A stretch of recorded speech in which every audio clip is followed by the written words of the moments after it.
always say that each one of us was born with a gift. That we are born with certain talents where we naturally excel in some things and do okay in others. It is almost as if we are just born with a contract that steers us towards what we are good at, what we aren't, and hence dictates what we should be doing and what we shouldn't. But is that really always the case?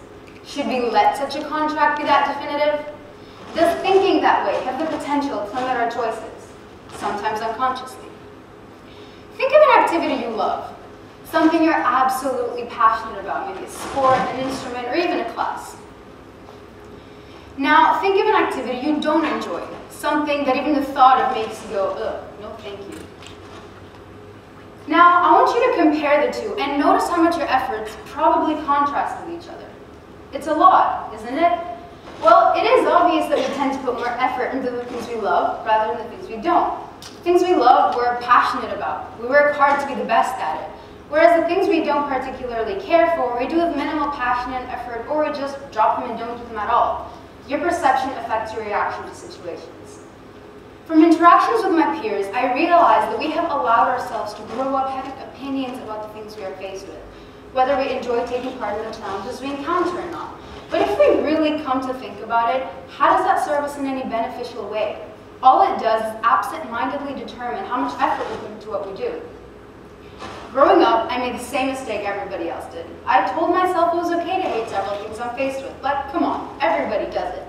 And a lot of people will disagree with me and say that you don't need to be all that, but we have it so profoundly engraved into our brains to dislike certain things that we don't realize that one of the main reasons why we continue to not strive in different fields, or even simply enjoy the things we are faced with, is because we refuse to see our potential of succeeding in that endeavor. But we can change all that, and we can start with classical conditioning, which probably only sounds familiar to psychologists, but it's basically a method of controlling or influencing the way people behave or think. It is also a way to manage how we're able to respond in a controlled way by the presence of stimulus. Stimulus is something that encourages activity to begin and develop. And in the 1890s, Ivan Pavlov paved way for his new theory about behavior when he conducted one of the most prominent psychological experiments called Pavlov's dog experiment. He discovered that through a gradual training process, emotions can be learned.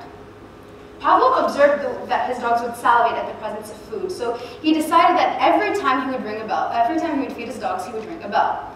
The dogs obviously didn't salivate when hearing the bell ring at first, but after numerous times during this procedure, the dogs associated the sound of the bell with the food, so they learned that whenever the bell rang, they would be fed.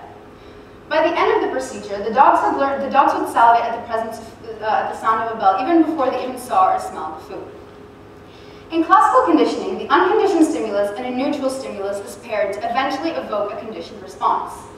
The unconditioned stimulus is something that naturally triggers a response, like the food in Pavlov's experiment, how it made the dog salivate. Whereas the neutral stimulus is something that does not initially provoke a natural response. Like in Pavlov's experiment, it was not a natural response for the dogs to salivate at the sound of the bell. As a result of the pairing, however, the neutral stimulus becomes a conditioned response. So by the end of Pavlov's experiment, the dogs had learned to salivate at the sound of a bell. Pavlov's experiment shows us how we are able to alter our behavior, to think differently about something, and in the same way that he was able to create motivation within the dogs to learn to salivate at the sound of a bell, we can create motivation for ourselves too. But don't worry, I can assure you all of this works on humans too. So clearly motivation plays a huge part in learning to love something you once didn't, and there are two main types of motivation: intrinsic and extrinsic.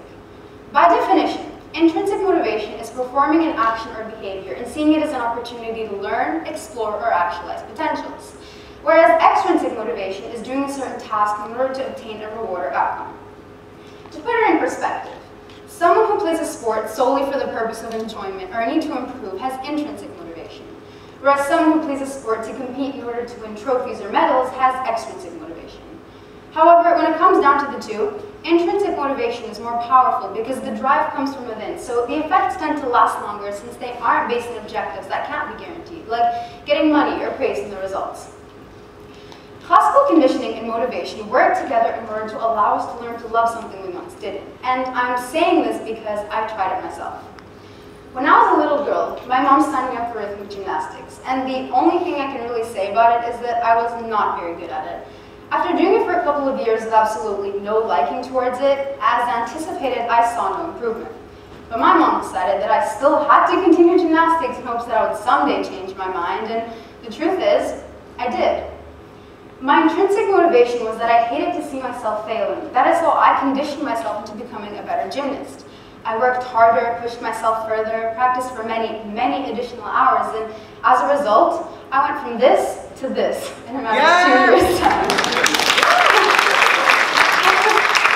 I also got my Advanced Proficiency Award and got 2 gold medals only a couple months later, and even more importantly, I genuinely became really passionate about my sport. But here's the catch.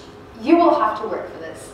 It really isn't that easy to just get there, and we will all face hard times in various things we try, but it is at this point in your journey where you will need to rely on your motivators the most.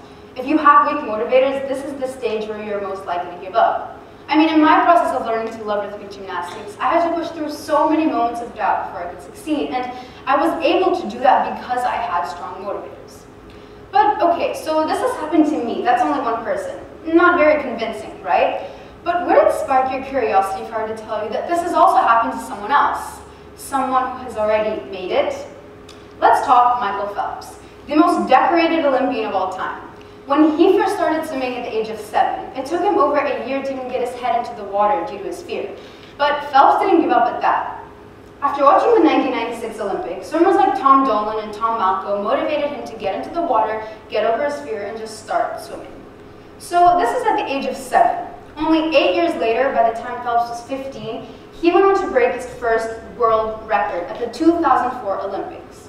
That's crazy, isn't it? Well, how crazy would it be if I were to tell you that you are able to do the same thing? And how is this achievable? By having a growth mindset. For many years, professor of psychology at Stanford University, Carol Dweck, observed the way people dealt with failure and suggests that any individual with a tendency to believe that their talents can be enhanced through various means have a growth mindset. Having this mindset isn't hard to obtain. Numerous advances in neuroscience have shown that the human brain is way more malleable than we think. So you may be wondering now, well, what is the easiest way to increase all-around growth? And you can start by viewing challenges as opportunities, or replace the word failing with the word learning. Fundamentally, don't doubt yourself or turn down chances just because you think you may not succeed. So although I've now thrown all these new concepts and ideas to you, I guess it would be of no use if you can't really apply it to yourself. So if there's something you are now facing, or will eventually face that you don't enjoy taking part in, I have 3 simple steps for you. Firstly, identify what it is that you need to improve in, and recognize that you have a choice in what you do and decide to love. Secondly, find extrinsic or preferably intrinsic motivation regarding your exertion.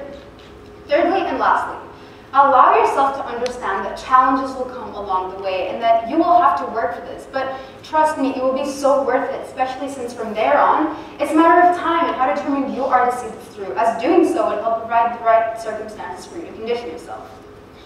And I guess it would be unreasonable for me to go around asking everybody what they hate and try and find the positives for them.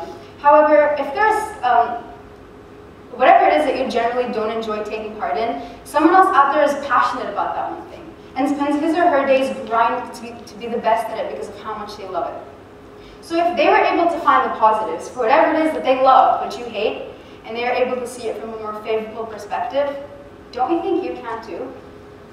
Earlier, I mentioned how a contract can be so definitive in our lives, and how easily it can affect or actually determine the things we are meant to be doing.